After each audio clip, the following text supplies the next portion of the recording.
आंदोलनरत थे। मैं जंतर मंतर पे खड़ा हूँ। मेरा सपना था कि आप लोग एक दिन सत्ता में आओ, आप लोग आ गए, लेकिन इसके लिए तो हमने सपना नहीं देखा था। इसके लिए तो हमने अनगिनत झूठे मुकदमे सहन नहीं किए, इसलिए हमने अपनी बर्बादी नहीं सहन की। हम भी पाकिस्तान से आए थे देश विभाजन के समय। मेरे पूर्वजों को 5 किले जमीन मिली थी गुड़गांव में, उन्होंने नहीं ली, उनके सारे भाई गदर में मारे गए थे। मैं नहीं चाहता कि और किसी घर में ऐसा गदर हो। प्लीज आप मेरी भावना समझिए नरेंद्र भाई, आपने कोई बलिदान नहीं दिया देश के लिए, आपके घर से कोई मरा नहीं है। जिनके घरों में लाशें बिछती है ना, वो उस दर्द को जानते हैं। तो इस दर्द को समझिए नरेंद्र बाबू, इसमें आपका, मेरा, समाज का, देश का, मानवता का हित निहित है। आप भूल गए अपने धर्म को। राजनीति में शुचिता लाने के लिए मैं यहाँ खड़ा हूँ।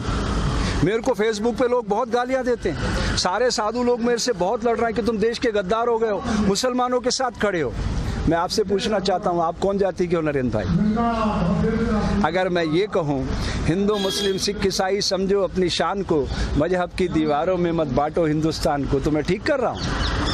मैं देश को बांट रहा हूँ। आप समझ रहे हो मेरी बात नरेंद्र बाबू? समझ रहे हो ना मैं हिंदू बनूं ना तुम मुसलमान बनो, मैं भी इंसान बनूं तुम भी इंसान बनो। यही सपना लेके आए थे ना आप, उस सपने को आकार दो ना। अभी कुछ नहीं बिगड़ा, 2024 में चुनाव है, 48 घंटे में रोज नाम तो बंद हो जाता है। पुलिस आपकी है, ये सारा देश आपका, सारा देश आपसे प्यार करता है। क्यों नफरत के बीज बो रहे हो आप?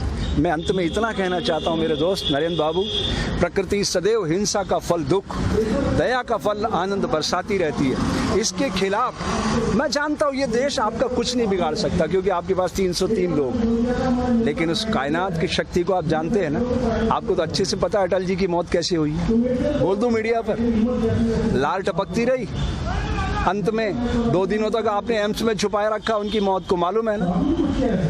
ऐसी मौत मरना चाहते हो क्या आप? अरे अच्छे इंसान बन के मरना, दुनिया रोए, हंसते हंसते जाइएगा। कबीरा, जब हम पैदा हुए जग हंसे हम रोए, ऐसी करनी कर चलो हम हंसे जग रोए। ऐसे मरोगे लाल टपकाते टपकाते, आपको अच्छा नहीं लगेगा। ये राम मंदिर का सपने की स्क्रिप्ट किसने लिखी थी?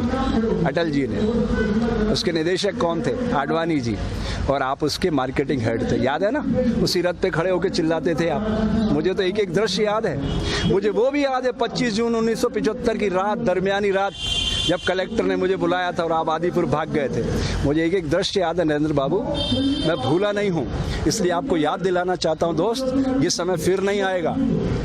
जिन्हें शक हो वो करे और खुदाओं की तलाश, हम तो इंसान को दुनिया का खुदा कहते हैं। मिटा दे अपनी हस्ती को अगर कुछ मर्तबा चाहे, कि दाना खाक में मिलकर गुले गुलजार होता है। तुम गलत दिशा में जा रहे हो नरेंद्र, कल पछताओगे। आज जहां हम हैं कल कोई और था।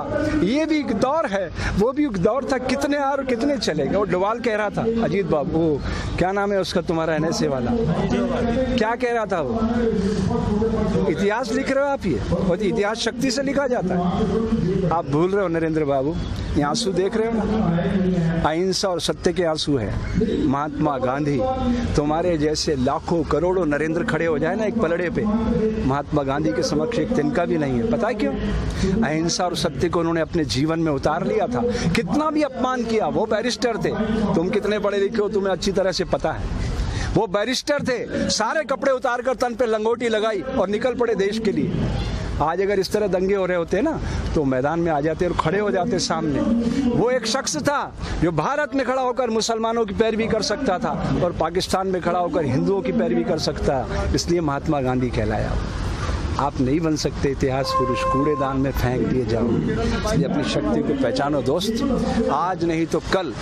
इस समय आपका इंतजार कर रहा है, अभी भी आत्मावलोकन का समय है। जय हिंद, जय भारत।